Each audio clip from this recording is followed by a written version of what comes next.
ناظرین گرامی السلام علیکم ورحمۃ اللہ وبرکاتہ۔ تو کیسے ہیں ناظرین؟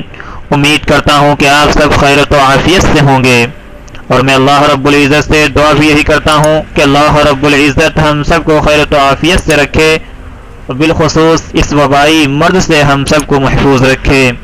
تو چلیے چلتے ہیں آج کی اس ویڈیو کی طرف اور دیکھتے ہیں کہ آج ہم اس ویڈیو میں کیا جانکاری حاصل کریں گے۔ جیسا کہ آپ کو معلوم ہے کہ اس چینل پر دین سے جڑی ہوئی وقتاً فوقتاً نئی باتیں آتی رہتی ہیں، تو دین سے ملی ہوئی حالات حاضرہ کے موافق میں آپ کے سامنے ایک بات رکھوں گا۔ چونکہ اس وبائی مرض کی وجہ سے، اس متعدی ہونے والی مرض کی وجہ سے جس کا نام کورونا وائرس رکھا گیا، یہ اس مرض کی وجہ سے پورے ملک میں لاک ڈاؤن ہے، یعنی آدمی گھروں سے نہیں نکل پا رہا، سارے انسان اپنے وقت کو گھروں ہی میں گزار رہے ہیں۔ لیکن بہتر یہ ہے کہ اگر ہمارا وقت صحیح گزر جائے تو زیادہ اچھا ہے، کیونکہ پورا دن ایک ہی چیز کی طرف متوجہ رہنا، اس سے ذہن پر بہت بڑا اثر پڑتا ہے۔ جیسے پورا دن موبائل ہی چلاتے رہیں، یا پھر پورا دن ٹی وی ہی پر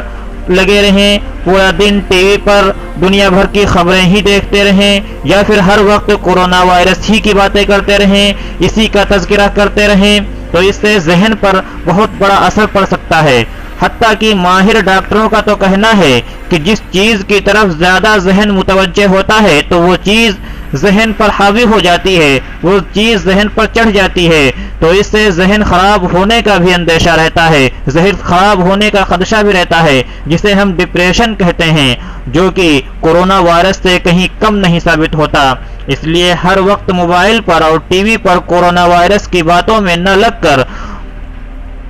بلکہ تھوڑی دیر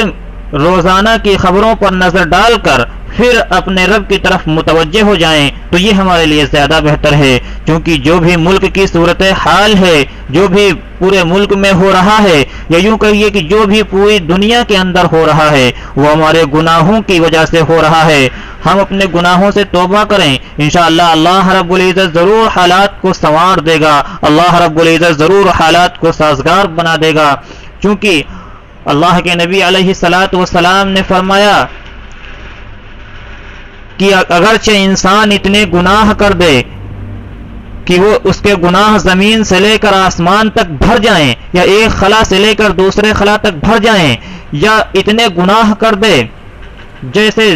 سمندر میں جھاگ ہوتی ہے، اور سمندر کی جھاگ کے برابر انسان کے گناہ ہوں، پھر وہ اللہ رب العزت کی طرف متوجہ ہو جائے، اللہ سے سچی پکی توبہ کر لے، اللہ رب العزت اس کے گناہوں کو معاف فرما دیں گے، کیونکہ اللہ رب العزت غفور الرحیم ہے، وہ گناہوں کو بخش بھی دے گا، اور پھر انسانوں پر رحم کر کے انسانوں کے حالات کو درست بھی کر دے گا۔ تو توبہ کا اللہ کے نبی علیہ الصلاۃ والسلام نے سب سے بہترین طریقہ جو بیان فرمایا وہ یہ ہے کہ اللہ کے نبی علیہ الصلاۃ والسلام نے بیان فرمایا کہ جب کوئی مصیبت آئے، کوئی آفت آئے،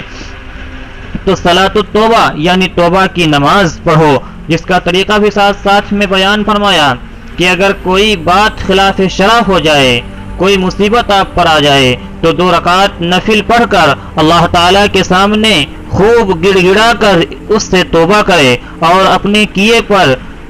پچھتائے، اپنے کیے ہوئے پر شرمندہ ہو کہ اللہ میں نے جو گناہ کیے ہیں اس کو معاف فرما دے، اب آئندہ نہیں کروں گا، اور اللہ تعالیٰ سے معاف کروائے، اور آئندہ کے لیے پکا ارادہ کرے کہ اب کبھی نہ کروں گا۔ اس سے اللہ رب العزت سے امید ہے کہ اللہ رب العزت اس کے گناہوں کو معاف فرما دے گا۔ اور جب 2 رکعت نفل نماز پڑھے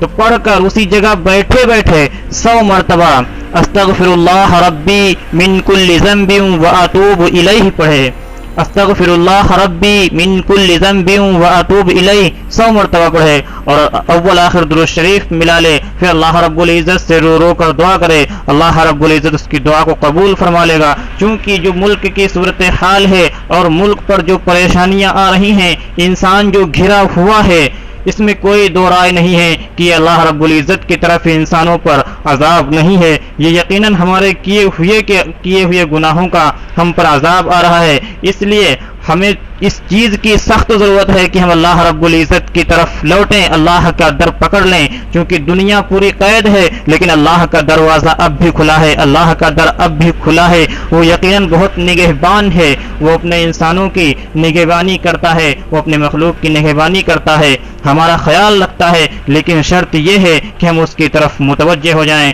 ٹھیک ہے دوستوں، آج کی اس ویڈیو میں اتنا ہی۔